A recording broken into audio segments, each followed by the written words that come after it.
네, 안녕하세요. 5월 25일 라디오 금천 뉴스 라인입니다. 뉴스 시작하기 전에 5월 20일 불의 사고로 운명을 달리한 두 명의 금천구 주민의 고인의 명복을 빕니다.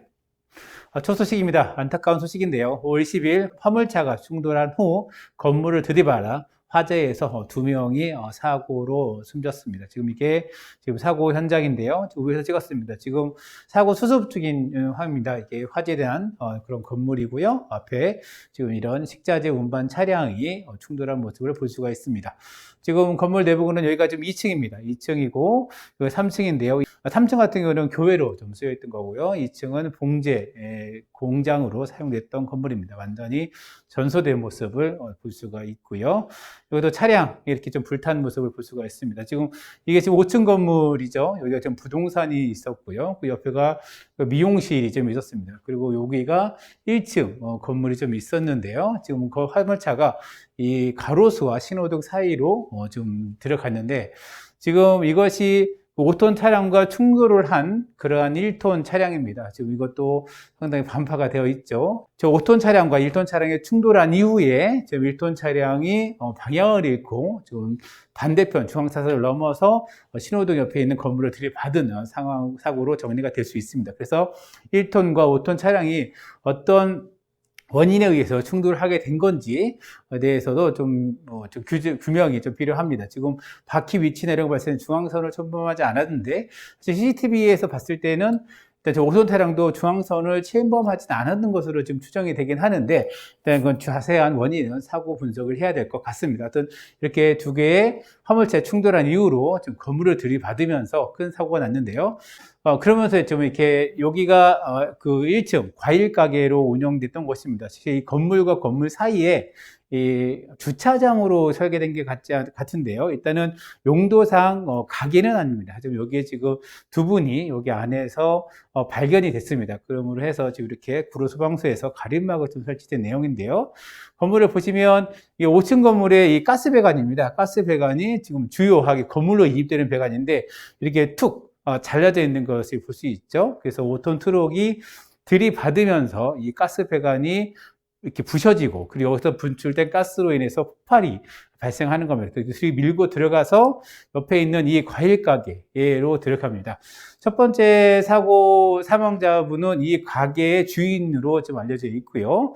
과일 가게에서 사실 평소에 좀 늦게 출근하시는데 오늘따라 이날은 좀 일찍 출근하셔서 좀 화를 좀 당했습니다. 그리고 또 한 분은 신호등에서 좀 이렇게 신호를 대기하시는 분이었는데, 건물을 이 5톤 트럭이 들이오는 것을 보고 피하려고 좌우로 막 몸을 움직였지만 결국은 피하지 못하고 그대로 5톤 트럭이 깔고 지나갔습니다.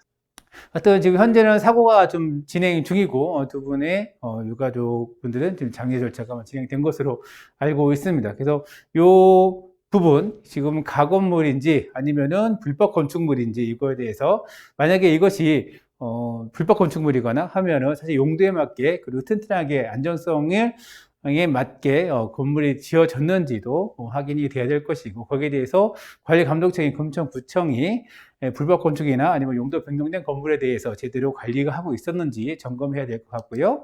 이 문제도 좀 고민해야 될 것 같습니다. 이게 가스 배관인데 주인이 가스 배관이 건물의 정면에 바로 이렇게 위치해 있습니다. 사실 누구나 접근이 가능하고 이 밸브를 열고 닫는 것에 대해서도 물론 잠금 장치를 하겠지만, 이 건물 정면 부에 이렇게 가스 배관이 위치해 있는 것이 적절한가라는 부분에 대해서도 좀 고민이 해야 되지 않을까 생각을 합니다. 금천구에서 큰 사고가 좀 있었고 안타까운 소식도 전해졌습니다. 이후에 이런 사고들이 우발적이지만 사실 충돌한 이후로 2차 사고로 건물을 충돌한 거지만, 그런 사고들이 다음에도 발생했을 때 좀 더 피해를 줄일 수 있는 방안에 대해서 우리가 좀 고민되지 않을까 생각이 듭니다. 지난주에 좀 말씀드렸죠. 공군부대 완전 이전이냐 일부 존치 개발이냐가 오늘 5월 25일 결정합니다. 잠시 오후 2시부터 진행되는 제2차 구민위원회에서 결정하는데요. 1차 구민위에서는 이렇게 네 분이 나오셔서 저 패널로서 각자 의견을 좀 얘기했습니다. 그 대부분의 패널 분들은 완전 이전은 어렵다라고, 완전 이전을 하게 되면 시간이 오래 걸릴 것이다라는 의견을 내셨습니다. 그리고 금천구청의 도시안전국장, 이원희 도시계획과장이 좀 나왔었고요. 그리고 강원구 박사, 오기영 박사가 좀 왔었는데, 이번 같은 경우는 25일, 오늘은 이거를 결정하는 그 날이 될 것 같습니다. 그래서 이 결정에 따라서 이 금천구의 정책이, 공공부대 이전이 어떻게 될까라고 좀 병향이 바뀔 것 같은데요.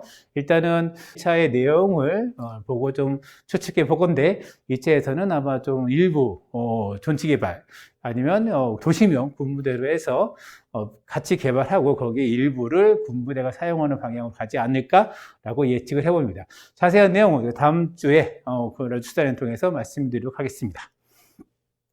지금 여기가 20m 독산동 길입니다. 여기 남부해상 발전사 언덕길에서 법원단지를 바라본 길인데요. 이렇게 아주 큼지막한 나무가 둥강둥강 다 잘렸습니다. 자세히 보시면 도로 양쪽에 가로수가 없습니다. 모두 다 쫙 가로수가 제거된 모습이죠.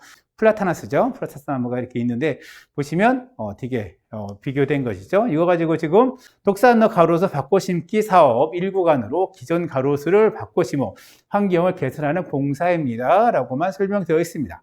그래서 주민들께서는 아니 멀쩡한 가로수를 왜 이렇게 바꿔 심는 것이냐라고 의아하고 되게 오래된 나무를 이렇게 모두 대규모로 잘라내는 것에 대해서 좀 반발하시는 분도 많이 계셨습니다.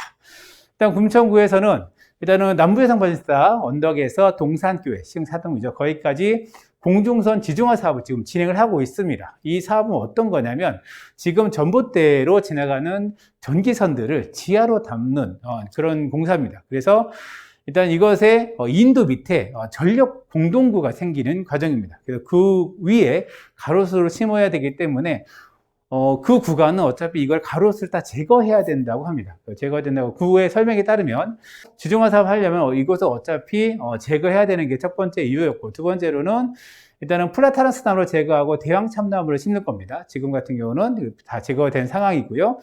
금천구 독산동길 3.7km, 저기 남부 전화국이죠. 구로전화국부터 이쪽에 방미 삼거리까지 3.7km에서 은행나무가 353주, 그리고 양버즘나무, 이것이 플라타나스입니다. 354주, 그리고 이팝나무가 82주, 총 789주의 가로수가 있는데요. 금천구에서는 이렇게 양버점, 플라타나스 은행나무가 70%를 차지하고 있고, 그래서 이것을 대왕참나무로 수종을 변경해서 수종을 다양화시키겠다라고 지금 밝히고 있는데요. 여기에는 좀 몇 가지가 문제가 있습니다. 첫 번째로는 은행나무는 냄새 때문에 가을철 은행 열매가 있죠. 순나무, 은행나무를 암수가 있는데 암나무에서 열매가 열리죠. 그래서 순나무를 바꾸자라고 해서 일부에서는 순나무를 바꿨는데 수나무를 바꾸니까 암나무가 주변에 없기 때문에 이 수나무들이 꽃가루를 상당히 더 많이 이거를 배출하는 그런 부작용이 있었습니다. 그리고 양버즘나무죠. 플라스나 같은 경우는 이게 상당히 빨리 자랍니다. 그래서 우리가 가로수 할 때 맨 처음에 심어진 것이 플라타나스, 그리고 은행나무, 그리고 그 다음에 벚나무, 이팝나무, 이렇게 좀 시대의 흐름에 따라서 가로수가 변화된 내용이 있는데요. 양버즘나무 같은 경우는 빨리 자랍니다. 그리고 수목이 대형 수목이어서 지금 보시면 구루터기 같은 경우 상당히 큽니다. 아름되는 거죠. 그러니까 좁은 인도에 나무가 되게 크다 보니까 좀 인도를 가리는 그런 것도 있고, 그리고 가을철인가 봄철 되면은 플라타스 같은 경우는 뭉텅뭉텅 다 자릅니다. 그시죠? 은행나무는 자르지 않습니다. 플라타나스 양버즘나무만 거의 절에도 나무가 살아남을까 할 정도로 아주 듬성듬성 자르는 내용이 있는데, 그것이 그런 작업들도 만들어져서 일단 이것을 다른 나무로 바꾸자라는 것이 하나가 있습니다. 그래서 두 가지 이유 때문에 지금 가로수가 다 제거된 상황인데요. 첫 번째는 아까 얘기했던 전선 지중화 사업에 따라서 어차피 이것을 파야 되는 문제가 있고요. 두 번째로는 금천구 전체적으로 이런 가로수의 수종 변경을 진행하고 있는 건데, 이것을 어차피 파야 되니 거기에 집중적으로 우선하고 이 향후의 5년간으로 군데군데 수종 다양화를 통해서 변화시킬 것이다 라고 금천구는 밝혔습니다.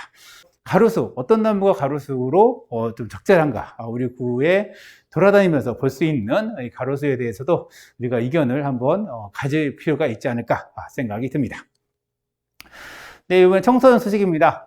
금천 청소년 어울림마당이 온라인으로 개소합니다. 포스터가 아주 생기발랄하죠. 제목은 세대 차이 극복하소입니다. 1회고요.